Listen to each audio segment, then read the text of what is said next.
Hello and welcome and namaste from New Delhi. I'm Gautam Roy and you're watching DD India. This is Express News, the show where we get you the day's top 100 developments from the country and the world in under 30 minutes. Here goes.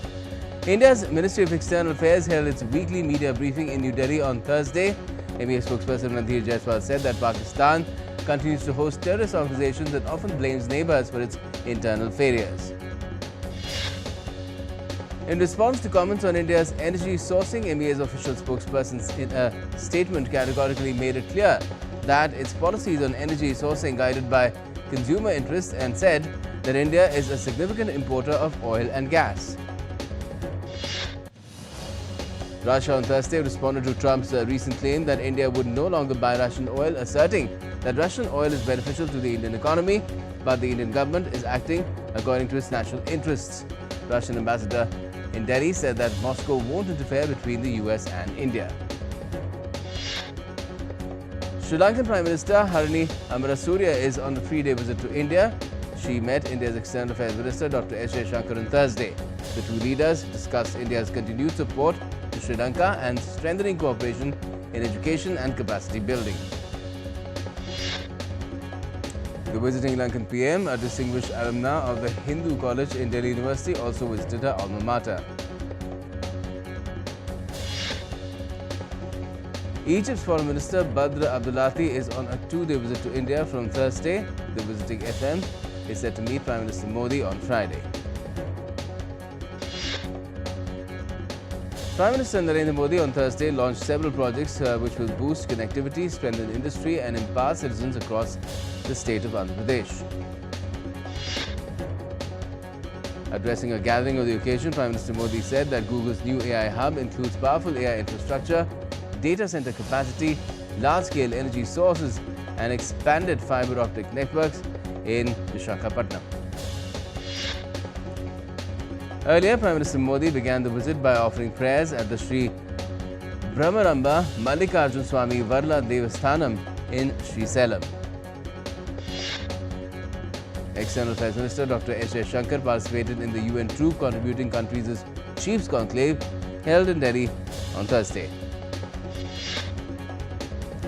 Addressing the event, the External Affairs Minister highlighted India's participation in United Nations peacekeeping operations is a profound expression of its responsibility as a member state and of its belief in global commitments.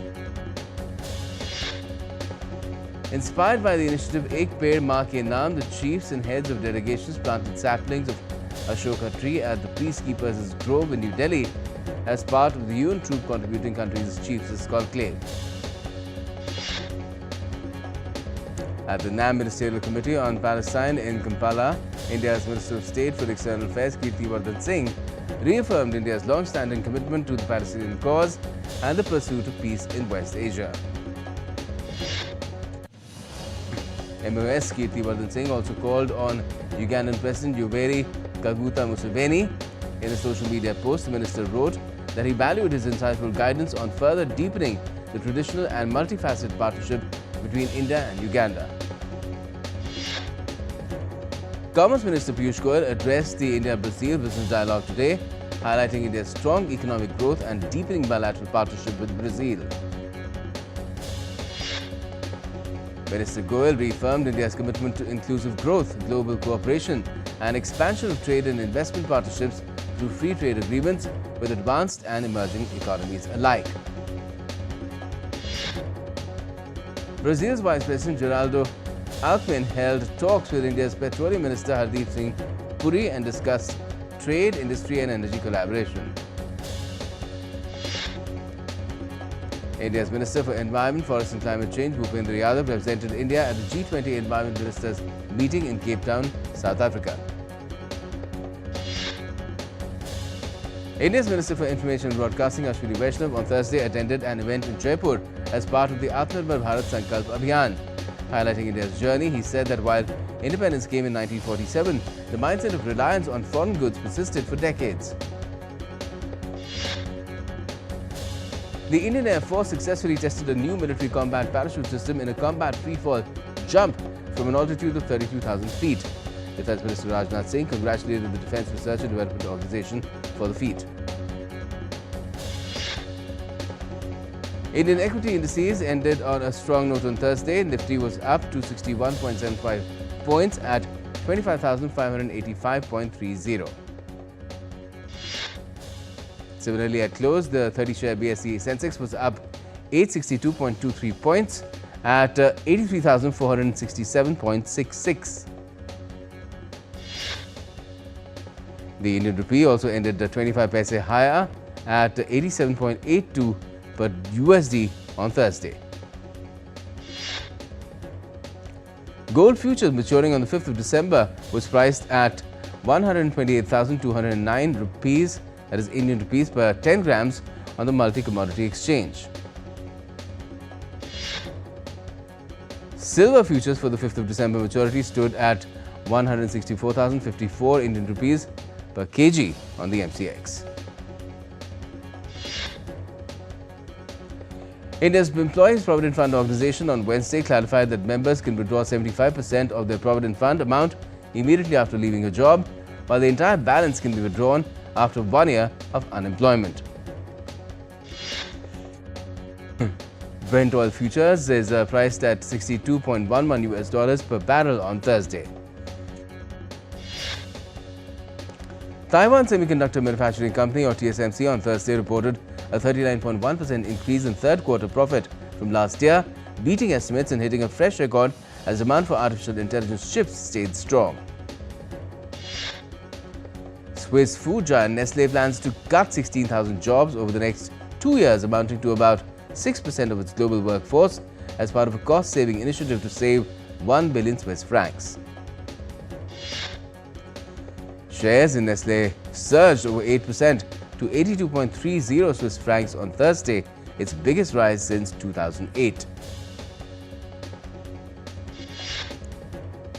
French Prime Minister Sébastien Lecornu weathered two no-confidence motions on Thursday, just days after appointing his new government and making a key political concession to stay in power. In a statement on Thursday, Israel's military aid agency COGAT said coordination was underway with Egypt to decide a date for reopening the Rafah crossing for movement of people after completing the necessary preparations. Israel's Defense Minister Israel Katz has instructed the military to prepare a comprehensive plan to defeat the Hamas in Gaza if the conflict is renewed. Seeking to keep the pressure up on the Hamas, US President Trump has indicated allowing Israeli forces to resume fighting in Gaza if the Hamas fails to uphold its end of the bargain. US Treasury Secretary Scott Bessent has warned that the 2-week-old federal government shutdown is beginning to cut into the muscle of the American economy and could cost the US up to $15 billion a day.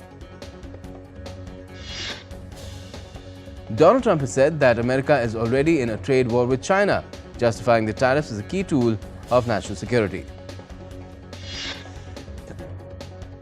And on that scale, Treasury Secretary Scott Bessent has slammed Beijing's curbs on rare earth exports, calling it China versus the world, warning that the US will neither be commanded nor controlled. Trump has confirmed that he authorized the CIA to carry out covert operations in Venezuela. Venezuela has fiercely condemned Trump's authorization of the CIA's covert operations in the country, calling it a grave violation of international law. In a statement, Venezuelan Foreign Minister Ivan Gil said the Bolivarian Republic of Venezuela rejects the warmongering and extravagant statements of the President of the United States. Donald Trump said on Wednesday that the FBI's employees and military personnel will receive pay despite the federal government shutdown. A federal judge in California has ordered US President Trump and his administration to halt mass layoffs of federal workers amid the ongoing government shutdown. The European Commission has unveiled 4 major defense initiatives aimed at preparing the continent to defend itself by 2030, including a counter-drone system and a plan to fortify the EU's eastern borders. The Greek Parliament has passed a controversial labour reform allowing 13-hour work days under limited conditions, saying it offers workers flexibility and up to a 40% pay hike. Madagascar's new military leader, General Michael Randrianirina, announced on Wednesday that he would soon be sworn in as the country's president following a coup that ousted President Ange Ratulin. Protests escalated in Tunisia's Gabes on Wednesday as thousands took to the streets, calling for the closure of an old chemicals factory, which locals have blamed for a host of poisonings and health issues. The Tunisian government too requested again in 2026 an exceptional direction funding from the central bank worth $3.7 billion. The budget bill aims to fill the fiscal deficit given the scarcity of external financing. Uruguay on Wednesday legalized euthanasia, becoming one of the first countries in Latin America and among a dozen worldwide to allow assisted suicides. In Bolivia, presidential candidates closed their political campaigns ahead of the runoff vote set to take place on the 19th of this month, with both the sides promising to stabilize the economy. A Peruvian judge rejected a bid to prevent former President Dina Boluarte, who Congress abruptly ousted last week, from leaving the country while state prosecutors investigate her for alleged abuse of office and money laundering. Taking a quick break in Express News at the moment. We'll be back very shortly with the rest of the show. Stay with us.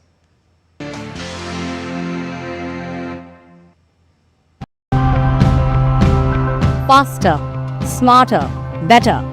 That's often the promise that comes with modern technology, but all of it comes at a risk. To deal with this kind of mismatch, we have created a master plan based on population projections up to 2055. The main reason for looking for dry areas is both an efficiency reason and an avoidance of corrosion. We decided that this cannot go on forever. Something needs to be done. And we also were very certain that only technology option will be the best option, because human intervention has several limitations. The big advantage is you don't have to go back to the start of the chain like mining iron ore. Eisenerz des Anfangs und You can reuse materials that have already been processed.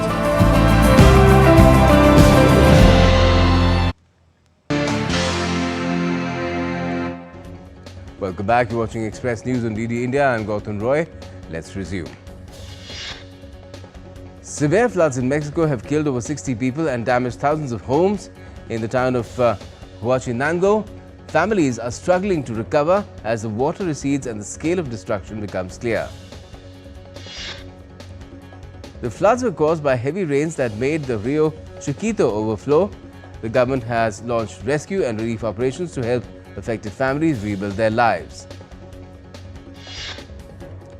In Mexico's Hidalgo state, landslides have cut off roads and triggered a corn shortage, due to which residents struggle as tortilla supplies decline, urging urgent relief support. On Thursday, strong winds swept Malaysia's Kuala Langat district, damaging a school and about 40 homes. 11 children were slightly injured, but all received medical care. The Indian Met Department has issued an orange alert for Kerala, Tamil Nadu and several other regions of Puducherry, warning of heavy rainfall. Residents are advised to remain cautious and avoid low-lying and flood-prone areas. In Delhi NCR's Noida, roads were sprinkled with water as part of GRAP 1 measures imposed on the 14th of October to curb rising air pollution. Heavy rains hit Tamil Nadu as northeast monsoon has arrived. Coastal and interior districts including Chennai, Tirunelveli and the Nilgiris have recorded intense showers, rain expected until the 21st of October. Also in Tamil Nadu, the Pundi and Red Hills reservoirs released precautionary water to prevent flooding. Diverted flows were sent to Cholavaram Lake as levels rose above safe limits. Chennai has stepped up flood prevention amid heavy rainfall. Drainage works have been carried forward and authorities with IIT Madras are monitoring waterlogging and issuing early warnings. Clear skies over Darjeeling reveal the majestic snow-capped Mount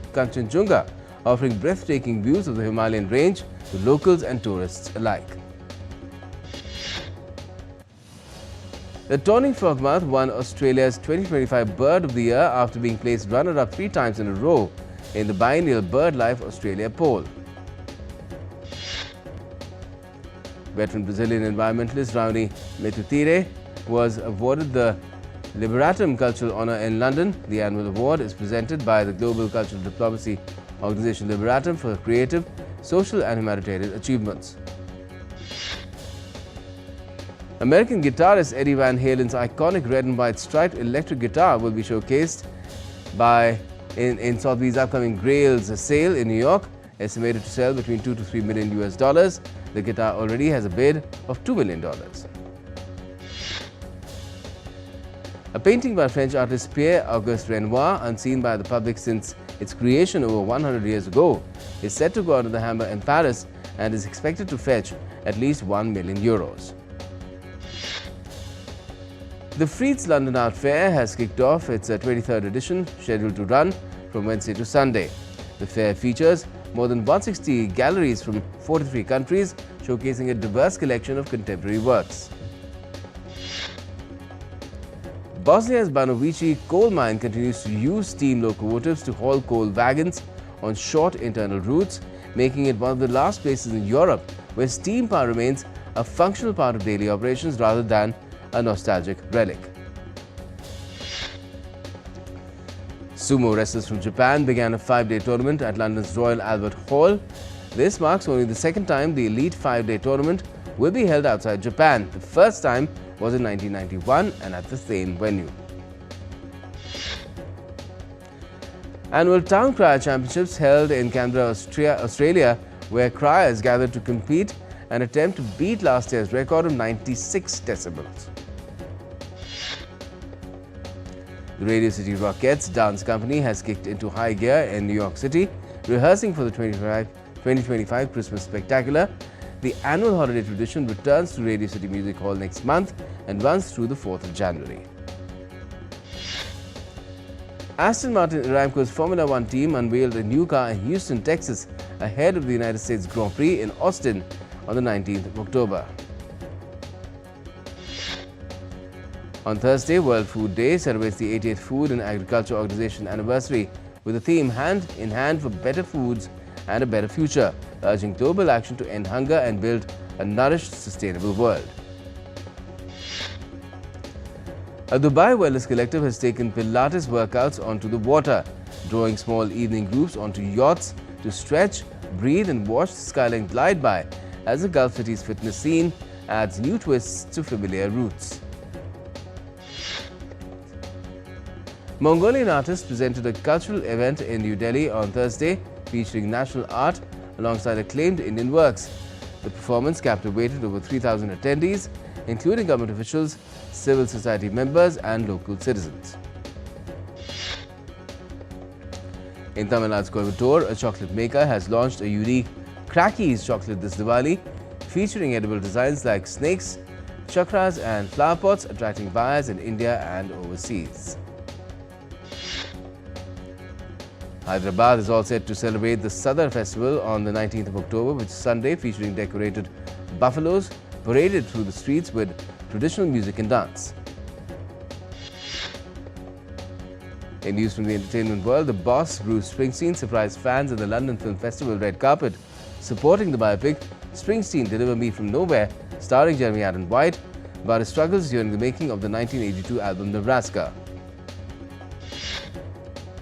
American actress Kate McKinnon has officially joined the cast of Percy Jackson and the Olympian Season 3 as Aphrodite, the Greek goddess of love and beauty. Canadian filmmaker James Cameron's Fire and Water, making of the Avatar films documentary is set to premiere on the 7th of next month on an OTT platform. It features behind-the-scenes footage and cast interviews exploring the making of Avatar: The Way of Water. Veteran Indian actor Pankaj Dheer, best known for his role as Karn in the iconic TV series Mahabharat, passed away at the age of 68 after a prolonged battle with cancer. And now it's time to take you across live to a meeting that India's External Affairs Minister Dr. S. Jaishankar is having with India as Foreign Minister.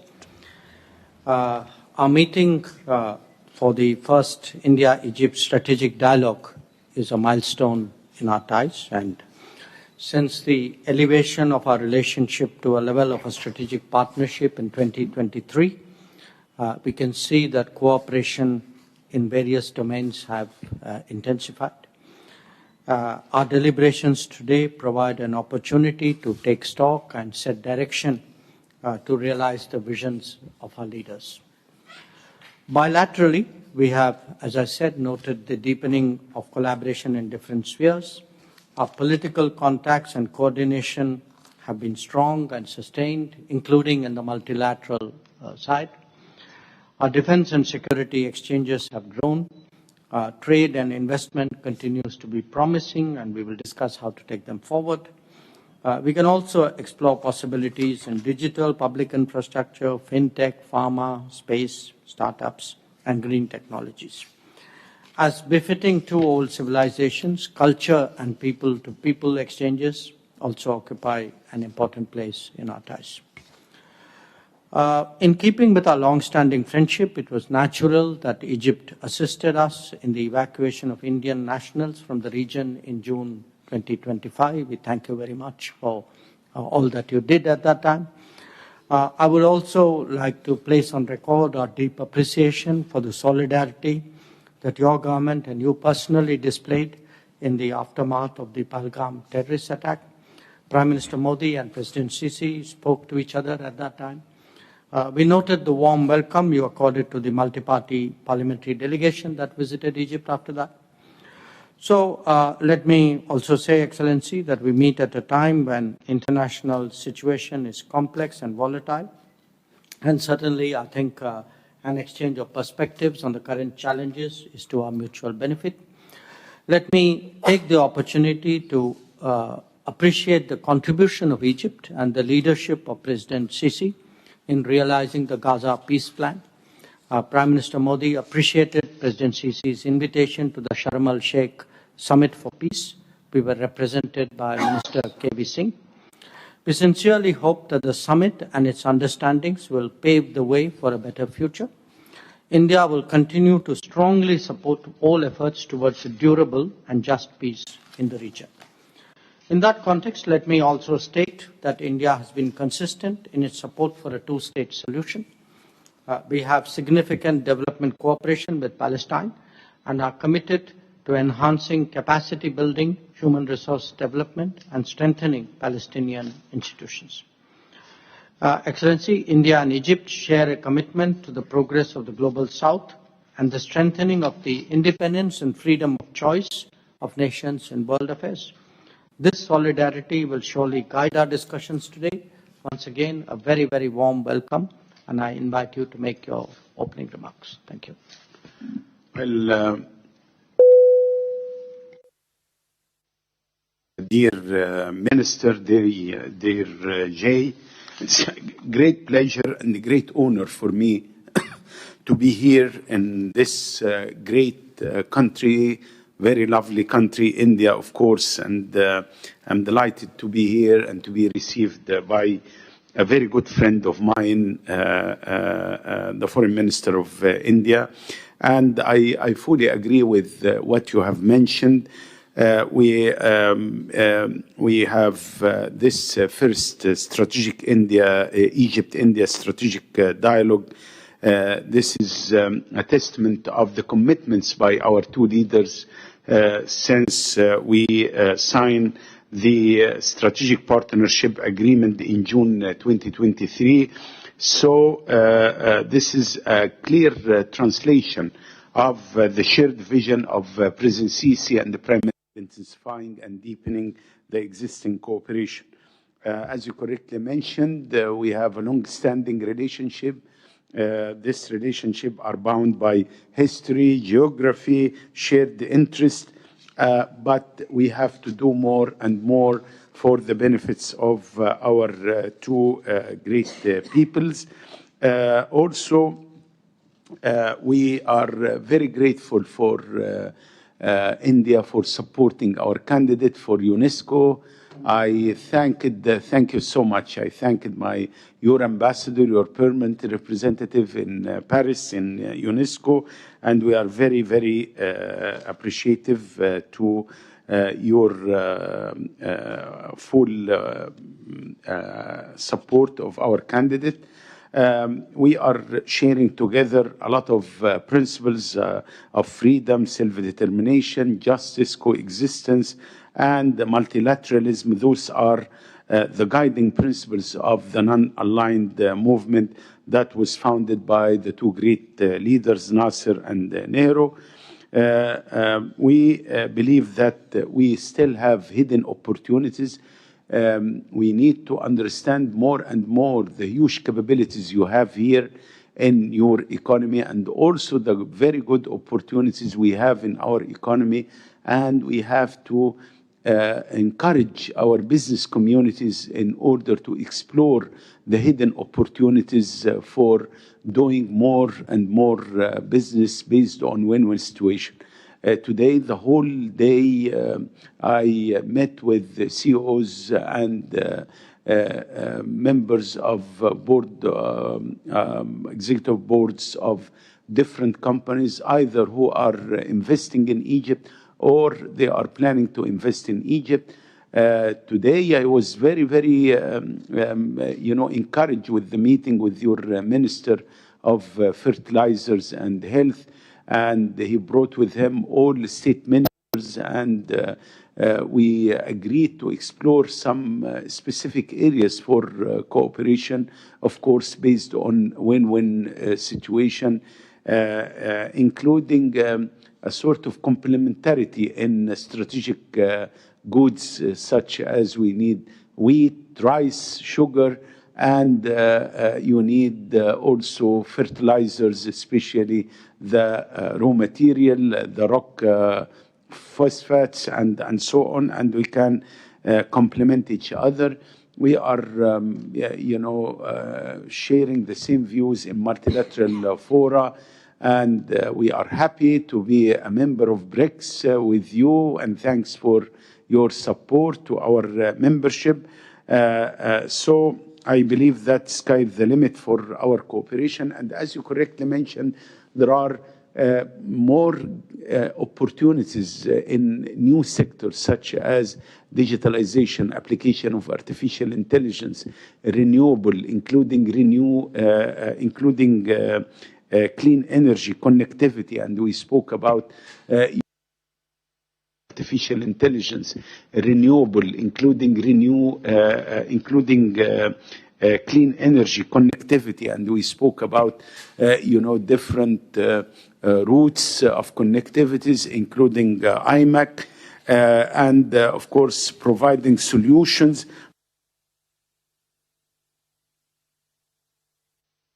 Between India's External Affairs Minister and his Egyptian counterpart, Foreign Minister Badr Abdulati, who's visiting the country for 2 days. You heard some of those comments there that the External Affairs Minister and his Egyptian counterpart made about what kind of ties have India and Egypt had through the decades. They go way far back because they were among the founding members of the non-aligned movement, but they are right now exploring more avenues for collaboration, particularly in the fields of digitization and many others, especially in terms of food security as well. And today being World Food Day, that's an apt note to close this show on. So that's all we have at the moment in Express News. For more of the latest, keep watching DD India. My colleague Tanvi Taneja will be next with DD India Live.